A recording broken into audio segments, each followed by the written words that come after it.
Então, pessoal, hoje sobre hemorragia subaracnoide, né? Como eu falei, é um tema que a gente gosta bastante, né? Porque é muito prevalente e porque tem muita coisa a ser feita, tá?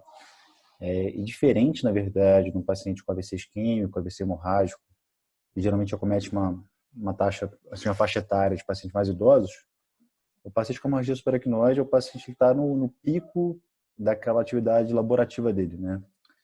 Ele está no pico do mercado de trabalho, então geralmente é uma mulher, né, mais prevalente, né, seus 40, 50 anos, né, que está super bem no emprego e tudo, e tem a pior dor de cabeça no mundo e que muitas das vezes, né, a grande maioria das vezes, ela volta para casa com alguma sequela, tá? E que, na verdade, o que impede de voltar para o mercado de trabalho, de voltar para a vida laborativa dela. Então, é uma condição, assim, bem importante de saber lidar, tá? Então, em relação à epidemiologia, né, é 5 a 10% dos AVCs, tá? Então, apesar de ser teoricamente, uma faixa pequena dos AVCs, é bem importante porque em relação a anos de vida, né, em termos laborais perdidos, é muito grande, né? Então a gente precisa saber tratar melhor essa condição. Ela vai ser mais prevalente, né, em mulheres, raça negra, 50 a 55 anos. Tá? Fatores de riscos, basicamente hipertensão, tabagismo, história familiar. Então história familiar é sempre uma coisa importante. Paciente que tem parentes de primeiro grau com aneurisma ou com hemorragia subaracnoide, eles vão ter um risco bem importante, tá, de desenvolver muito mais que a população geral. Tanto que nesses pacientes, talvez seja até interessante também fazer o screening na família, tá? Além disso, paciente com doença renal policística, tá? Marfan. E, assim, quando é que a gente fala assim, não, esse aneurisma aqui vai romper com certeza ou não? Aneurismas maiores do que 7 milímetros, tá? E principalmente circulação basilar, né, circulação posterior, vão ter o maior risco, né? Geralmente, né, tem bastante divergência em relação à conduta, até em relação a neurocirurgiões, em relação a intervencionistas, de quando abordar esse paciente quando o paciente está totalmente assintomático. Geralmente eles levam uma série de fatores, mas basicamente, né, o tamanho inicial, a velocidade de progressão desse aneurisma ao longo do tempo. Então, se era 5 milímetros, passou agora para 10 milímetros, provavelmente esse aneurisma ele vai ser abordado. Tá? Esse paciente ele tem fatores de risco que aumenta a chance dele, né, de realmente ter hemorragia subaracnoide. Tá? Então, isso tem que ser levado em consideração para ver se você vai intervir no aneurisma que não foi ainda sintomático. Tá?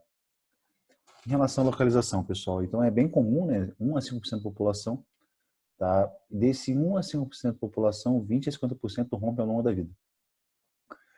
Grande parte das pessoas tem múltiplos aneurismas, tá? O mais comum é o comunicante anterior, tá? Depois é cerebral médio, né, em relação em circulação anterior, e depois comunicante posterior, em 25%, tá? Em basilar.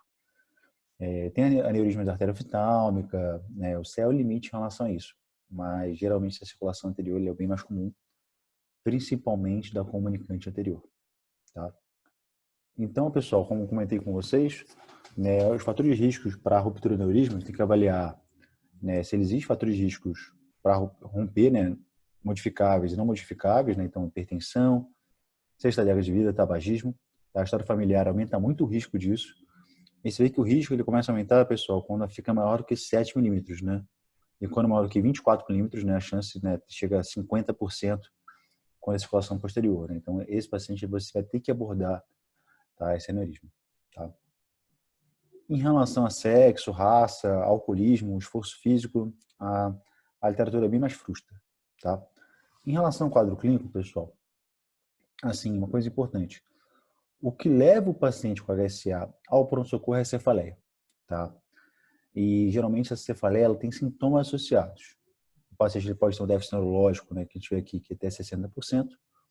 Pode ter, na verdade, sinal de meningismo, né, de irritação meningia, tá? Que chega até 55% com fotofobia associada. Pode ter bastante de consciência. E cefaleia sentinela, pessoal. A gente tem que lembrar que 1 a 2 semanas antes de você, na verdade, ter o evento isquêmico, talvez em 20 a 30% dos casos, você tem a cefaleia sentinela, em que a pessoa vai ter a pior dor da vida dela, tá? A pior dor de cefaleia, e que esse é o momento ideal para você poder fazer o quê? Um diagnóstico do aneurisma. E você conseguir intervir antes que ele rompa, tá?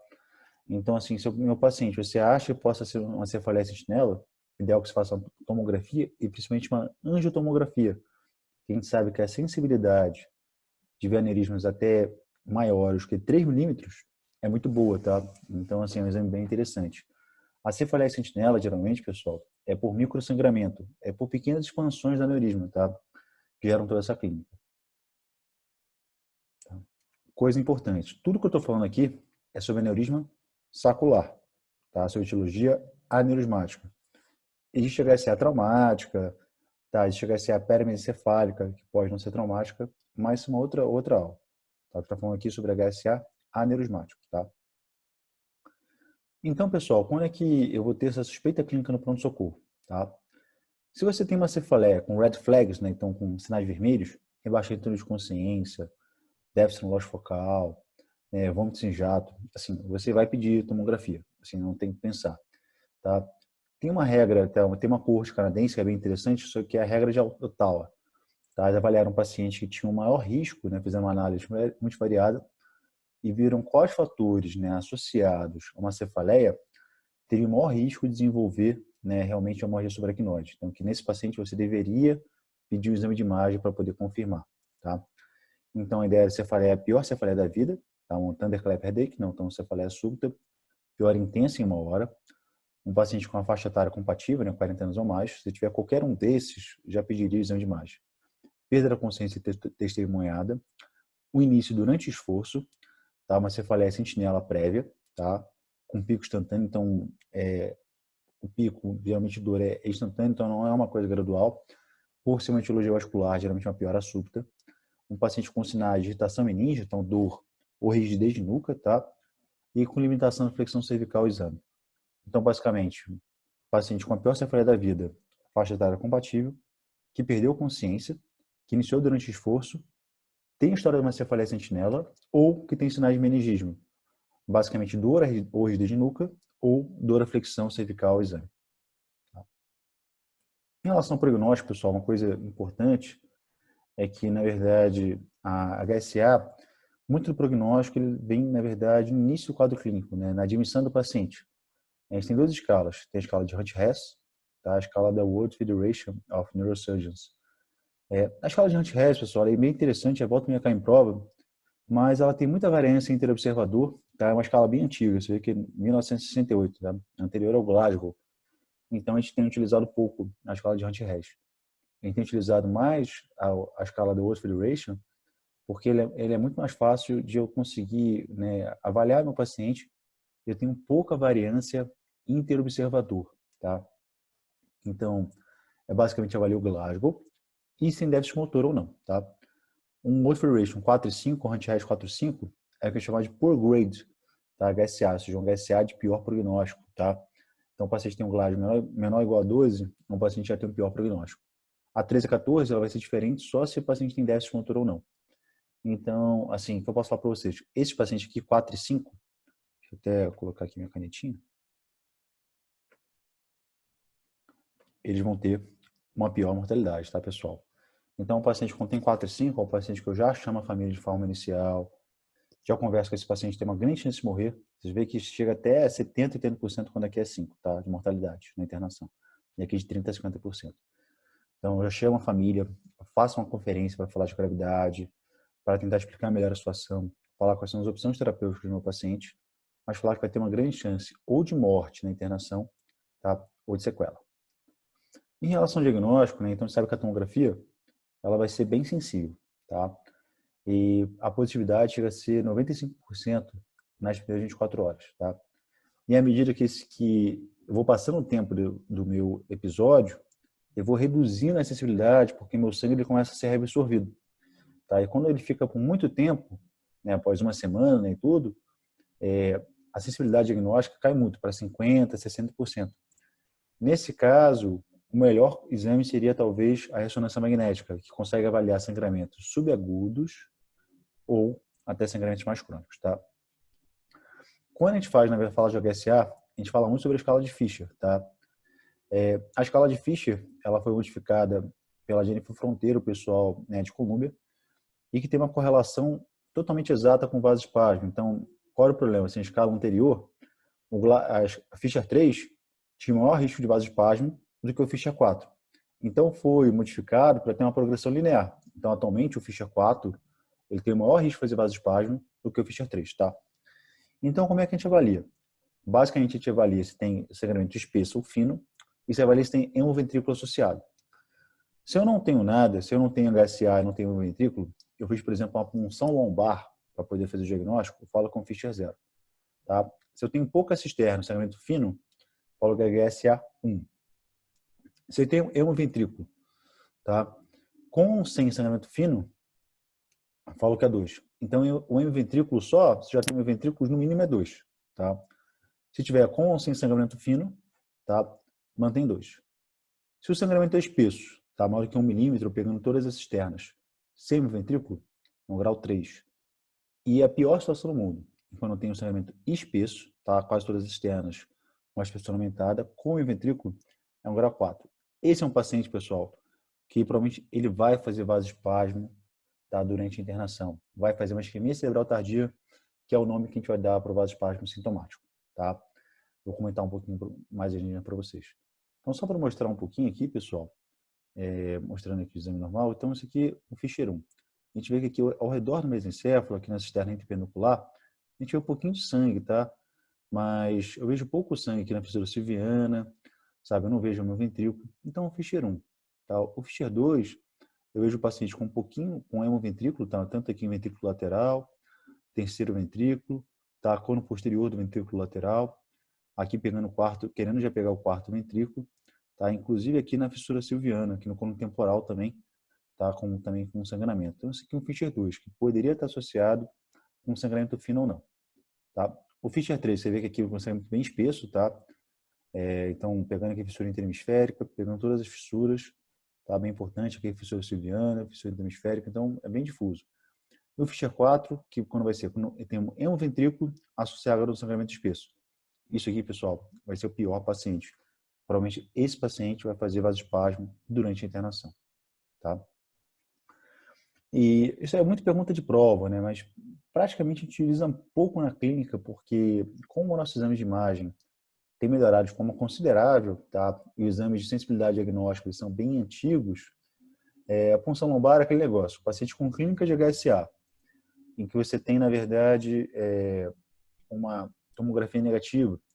Você poderia fazer uma punção lombar para avaliar se eu tenho um líquido xantocrômico, ou seja, você teve um sangue, né, que na verdade ele se degradou em bilirrubina, né, então você tem uma xantocromia, então um líquido amarelado, após 12 horas, tá? Seria mais fidedigno.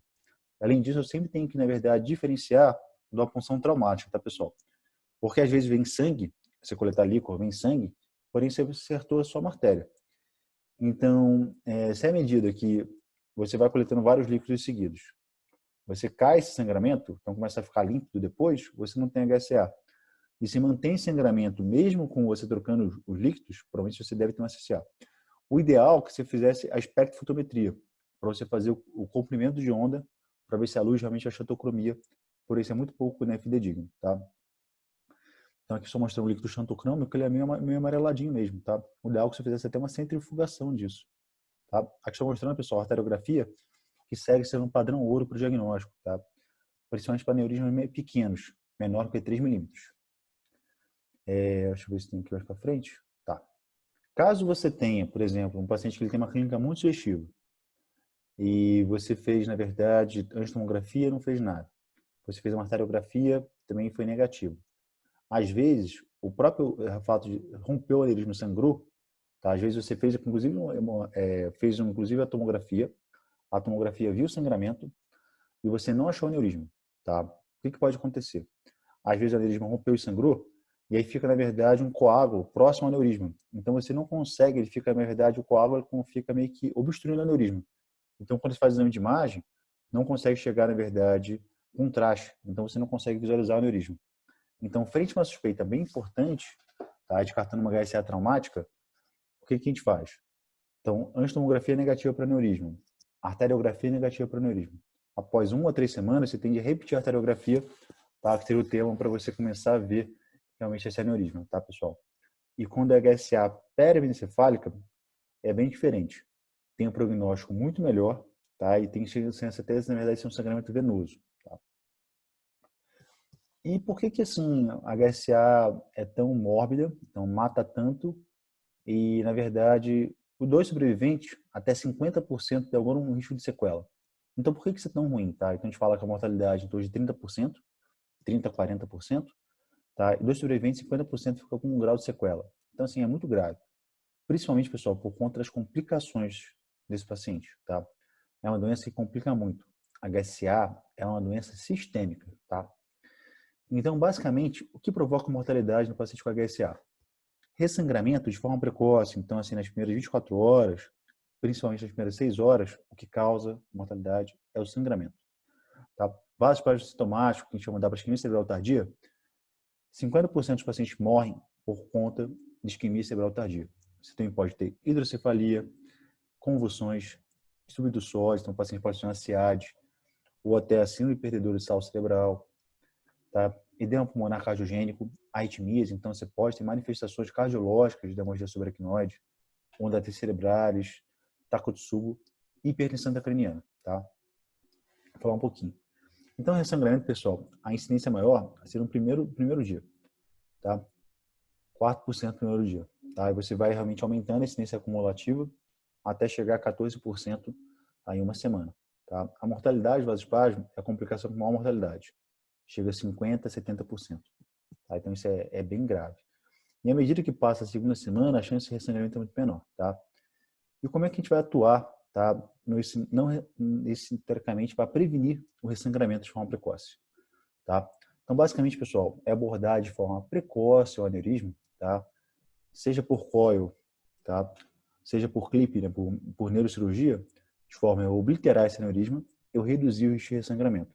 E, além disso, eu vou fazer um controle, tá? Pressórico adequado. Deixa eu ver isso aqui. Tá. Além disso, eu vou fazer um controle pressórico adequado. Então, a gente deixar uma pressão arterial sistólica menor, tá? Que 160, tá, pessoal? Isso aí é baseado em estudos retrospectivos, o nível de evidência é muito baixo. Mais que eu posso falar para vocês.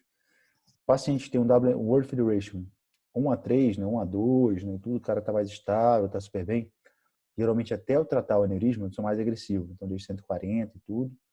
No paciente que tem um poor grade, né, então a hemorragia subaracnoide, né, de pior prognóstico, esse paciente às vezes tem um ventrículo, tem hipertensão craniana. Então, nesse paciente, deixa abaixo de 160 para não reduzir muito a pressão de perfusão cerebral, a diferença de pressão craniana.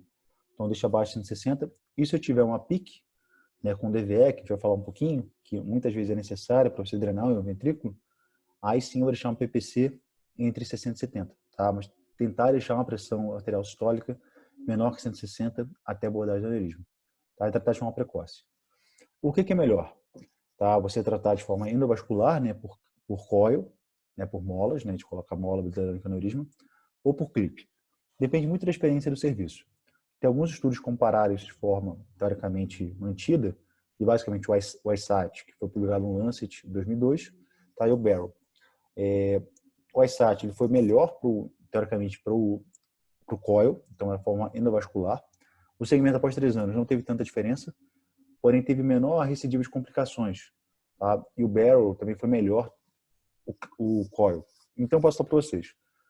Se você tem, na verdade, as duas opções disponíveis no seu serviço e que o aneurisma você pode tratar tanto por via, né, percutânea, né, endovascular ou por via cirúrgica, geralmente a gente prefere a via endovascular. Quando é que a gente vai preferir endovascular? Quando a gente prefere a cirúrgica? Todo caso deve ser discutido. Neurocirurgia, raça intervencionista. Mas, basicamente, circulação posterior basilar, cerebral posterior, muito mais coil. Paciente por grade de hematoma 4 e 5, graves, geralmente endovascular, tá? Que o cara às vezes não tolera um procedimento neurocirúrgico. O paciente tem um hematoma muito grande, um hematoma que tem que drenar maior do que 50 ml, geralmente neurocirurgia para poder também drenar o hematoma. Artéria cerebral média, em que o colo do aneurisma ele é muito grande, geralmente cirúrgico, tá? Para poder realmente fazer esse clipe adequado. O ideal, pessoal, de forma precoce, tá? Tem gente que fala que o 4 e 5, o você poderia fazer mais tardio, mas geralmente o paciente não tolera. Então, o ideal, assegura o aneurisma. Então, primeiramente, controla a pressão, trata o aneurisma.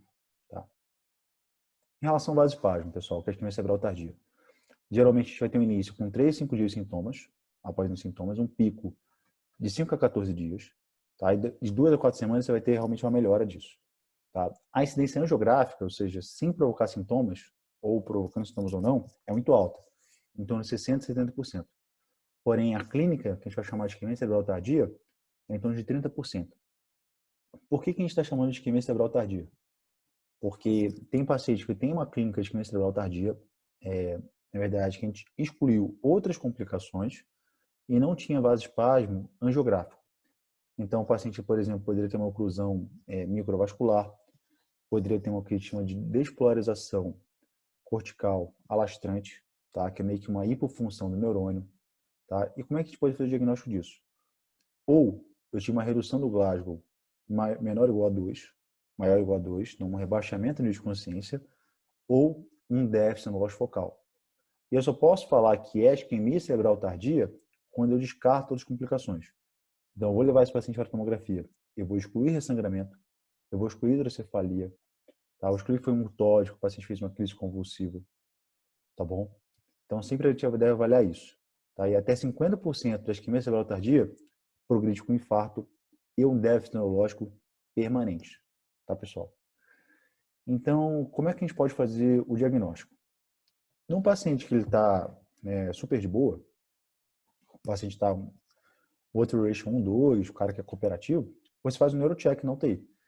Então, você faz o Glasgow seriado, avalia se tem algum déficit motor novo, avalia se tem algum problema de linguagem, tá? Basicamente. E tronco cefálico, né? Isso de 6 horas, né, tudo. Mas agora vocês imaginam que o paciente está entubado, super grave, com DVS, sedado, é muito complicado, né? Então, nesse paciente, pessoal, o neurocheck, ele não vai ter uma sensibilidade, ele não vai ser acurado para eu predizer realmente se tem isquemia cerebral tardia. Então, a gente gosta de fazer nesses pacientes o Doppler transcraniano seriado. A gente sabe que cada serviço é um pouco mais complicado, mas por quê? O Doppler ele é muito bom para a circulação anterior. E o valor preditivo negativo do Doppler é muito legal. Então, se eu tenho uma velocidade na artéria cerebral média menor do que 120, tá? Provavelmente não vou ter vasoespasmo nesse paciente. Por via, porque se eu tenho uma artéria cerebral média menor do que 200, eu vou ter vasoespasmo, tá? E como é que eu posso falar para vocês se eu tenho realmente vasoespasmo ou só uma epidemia? Eu só posso ter um aumento do fluxo sanguíneo de sangue. Seja que o meu paciente está anêmico, seja que o meu paciente está hipervolêmico ou com febre, por exemplo. Você pode controlar, você pode comparar o sangue, o fluxo de sangue aqui na carótida interna com o fluxo de sangue aqui na cerebral média. Se meu fluxo de sangue aqui na cerebral média está muito maior que o da carótida interna, que vai ser o índice de Lindegard, tá? Eu tenho vasoespasmo. Por quê? Eu tenho alguma obstrução no caminho que está, na verdade, aumentando a velocidade de sangue. Tá? Então, se eu tenho um Lindegard maior que 6, provavelmente eu tenho vasoespasmo. Porém, aí, pessoal, eu tenho aquela outra questão, né? Eu tenho vasoespasmo. Mas será que é um vasoespasmo sintomático? Porque você está vendo que tem uma redução no calibre do vaso. Mas eu não sei se isso está provocando sintomas. O ideal, quando o paciente ele não consegue resolver, é que eu tenha, na verdade, a tomografia de perfusão, para avaliar se eu tenho um baixo fluxo sanguíneo cerebral para aquelas áreas. Tá? Ou seja, se eu tenho gerando isquemia daquelas áreas, para eu poder tratar esse vasoespasmo. Tá? Quando você não tem isso disponível, e você tem uma velocidade muito alta, artéria cerebral média, um vasoespasmo grave maior que 6, a gente pode tratar até de forma empírica, tá, esses pacientes. Tá? E como é que a gente, vamos dizer assim, faz a profilaxia disso? A gente dá nimodipina, que é um bloqueador de canal de cálcio, 60 mg de 4 a 4 horas, tá? Ou pela sonda, 21 dias. É profilático, porém ele não vai reduzir a incidência de isquemia cerebral tardia, porém melhora o desfecho do paciente. E além disso, pessoal, eu devo manter esse paciente euvolêmico, evitar hipovolemia a qualquer custo, tá? Também não devo fazer hipervolemia. Isso vai prevenir isquemia cerebral tardia. E o que eu posso falar para vocês? Antes, a gente falava muito do tratamento da isquemia cerebral tardia, que eram os 3 Hs. Hipertensão, hipervolemia e hemodiluição. Porém, assim, isso mudou por terra, tá? O que sobrou foi a hipertensão. Então, como a gente faz? Excluir que eu tenho outras complicações, vou colocar uma linha de pressão arterial invasiva, vou ligar na adrenalina. Geralmente aumenta a pressão arterial média em 20 a 35% até um máximo de PM de 150 ou 220, tá? E aí eu avalio se esse paciente reverteu o déficit, tá? E para eu induzir hipertensão, O meu aneurisma ele tem que estar seguro. Por quê? Se eu não tratei o aneurisma ele está lá, e eu induzo uma hipertensão nesse paciente, a chance de eu sangrar induzindo hipertensão, tá, é muito grande. Então, se o paciente ele não tratou o aneurisma ainda, eu não gosto, tá? Não é recomendado você induzir hipertensão. Eu devo avaliar se eu devo suspender ou não de imodipina. Porque você imagina, o paciente está com noradase alta. Eu estou com um vasodilatador arterial. É meio contrassenso, né? Tem paciente que mandam você reduzir a imodipina para 30 miligramas de 2 em 2 horas e tem uns que falam para você suspender. Geralmente, para mim, quando está com uma dose muito alta de nora, 0,3, 0,4, eu suspendo. Tá? Acho que não faz muito sentido, é meio contrassenso. A imodipina não foi, na verdade, validada nesse contexto. Foi o estudo do Allen e do Picard, lá dos anos 80, então é um estudo bem antigo. Você poderia fazer, teoricamente, aumentar o débito cardíaco, então aumentar o fluxo sanguíneo cerebral, de forma a você reverter o vasospasmo, isso com mirrinona e dobutamina, tá? E se refratário a isso, né, então você tentou a hipertensão, deu 30 a 60 minutos e não respondeu. Tentei o mirrinone, não respondeu. Posso fazer o quê? Tentar abrir a artéria, tá? Ou fazer uma vasodilatação local, tá? Com verapamil, nicardipina, mirrinone, ou fazer uma angioplastia. A angioplastia, pessoal, é muito mais duradoura. Problemas da terapia endovascular. Às vezes, o vasospasmo são vários sítios, né? Então você não consegue tratar tudo. E você tem um risco, além disso, de complicar, tá? A arteriografia. Em relação às complicações cardíacas, tá? Geralmente, o que a gente faz? O paciente chegou na UTI com HSA, a gente pede um eletro, porque o eletro pode ter essas ondas T negativas e profundas em derivações precordiais, tá, pessoal? Chamam aqui de ondas T cerebrares. Isso por um excesso de catecolamina circulante, tá? Então, a alteração elétrica é muito comum. 70% a 90%. Se tem alteração de troponina, eu peço um eco para avaliar se o meu paciente não tem uma alteração segmentar, alguma coisa que faça a sugestão do miocárdio atordoado, tá? Ou até um Takotsubo. Então, há muito cuidado com isso, tá? Eu já vi muito Takotsubo em paciente com HSA, tá? Geralmente é reversível. Na verdade, você tem um excesso de catecolaminas que vai gerar essa disfunção cardíaca. Mas, às vezes, o paciente ele pode ter fatores de risco também, na verdade, para uma doença cardiológica, né? Para uma doença aterosclerótica. Então, tem que avaliar se eu não tive um infarto tipo 2, pelo aumento de consumo de oxigênio. Tudo bem? Em relação ao estudo hidroeletrolítico, é muito comum, tá? Hiponatremia, pessoal, é 20 a 40%. Inclusive, quando ocorre hiponatremia de forma tardia, ela tem uma correlação com isquemia cerebral tardia, tá? E, geralmente é SIAD, tá? Então você vai ter um distúrbio, na verdade, de começar a reter água, desculpe, nesse paciente. É uma coisa importante. SIAD a gente trata muito com, na verdade, com restrição hídrica, né? Nesse paciente, pessoal, eu não posso fazer restrição hídrica. Então, não fazer restrição hídrica, tá? Isso é bem difícil aqui. Então, não fazer restrição hídrica. Tudo bem? Por quê? Se eu fizer restrição hídrica, meu paciente ficar hipovolêmico, eu pioro o vasospasmo dele. Então, não é para fazer restrição hídrica de forma nenhuma. Então, esse paciente vai tratar com salina hipertônica 3%. Depois, com o cara fica melhor. Você começa a manter com um tabletezinho de sal, 2 a 3 gramas de 8 a 8 horas. Tá? Além disso, pessoal, manter o magnésio maior do que 2.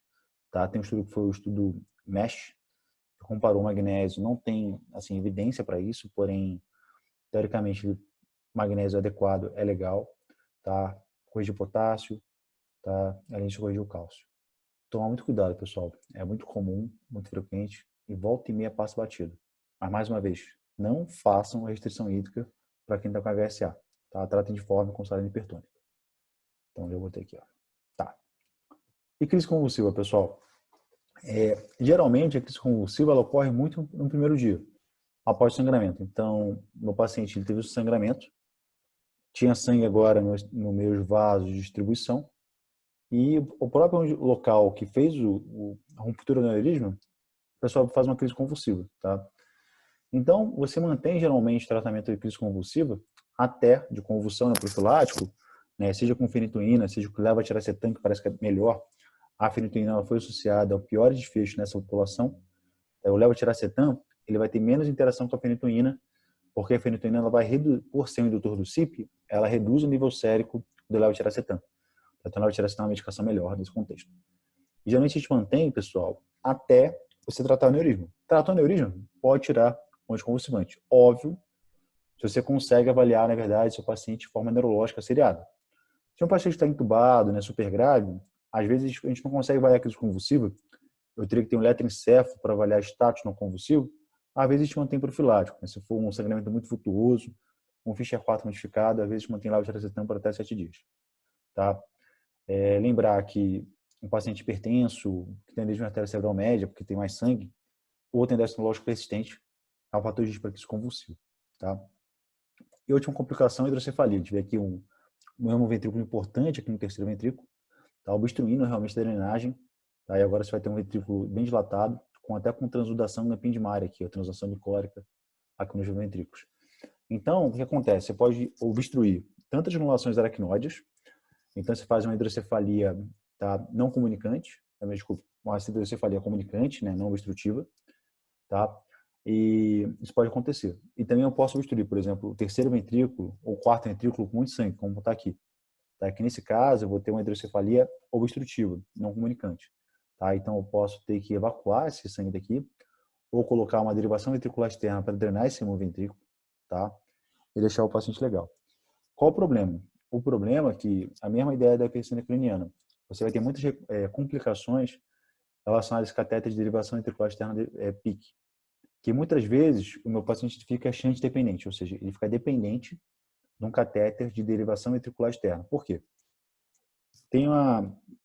Eu começo a ter uma produção aumentada ali de líquido, mas eu não consigo drenar. Vai sair tudo pela derivação ventricular externa. Quando eu fecho a derivação ventricular externa para avaliar, o paciente faz hidrocefalia, fica com a pica aumentada, rebaixa sensório. Então eu avalio se é um paciente o quê? Ele é shunt dependente. Nesse paciente, o que eu devo fazer? Colocar uma derivação ventrículo peritoneal. Ou, muitas vezes, pode colocar uma derivação lombar externa, tá? Que seria teoricamente, uma outra alternativa, tá? E a hidrocefalia crônica, pessoal, que geralmente é comunicante, tá? Não obstrutiva, na verdade, obstrução das granulações aracnoides, tá? E a gente vai colocar DVP nesse paciente. Era só isso, pessoal. Muito obrigado.